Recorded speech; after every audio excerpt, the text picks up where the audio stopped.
नमस्कार। आज जो प्रेस मीट डाकियार कारण होची आमे अनेक दिन रू गोटे उत्सव करी बोली कि चिंता करथिलु, आलोचना भी करथिलु।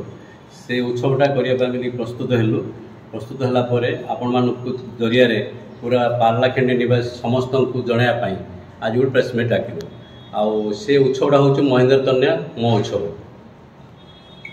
को उद्देश्य रे महेंद्र तन्या महोत्सव को उद्देश्य रे कौन कार्यक्रम सब महेंद्र तन्या महोत्सव नाम देकी आम कार्यक्रम आरंभ करार मुख्य उद्देश्य होची जे महेंद्र तन्या जल जो आमर बही जाऊँगी लोक अनेक लोकर कार्य जो जलटा आशीर्वाद भाई कम करुच्ची से जल को आम निमंत्रण कर सकाल कलश यात्रा करूँ 30/11/2025 प्रोग्राम रखाई।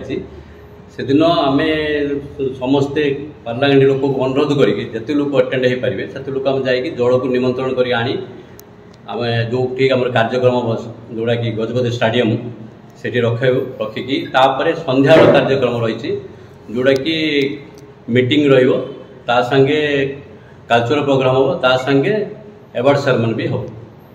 को मानक नहीं कि महेंद्र महोत्सव पालन करने जाऊँगी एमती पार्टिकुलर को मानक नहीं ना आमर पारलाखेंडी गोटे नुआ संदेश देके गोटे नुआ उत्सव गोटे प्रति वर्ष चलैया एथर गोटे नुआ प्रयास करूँ।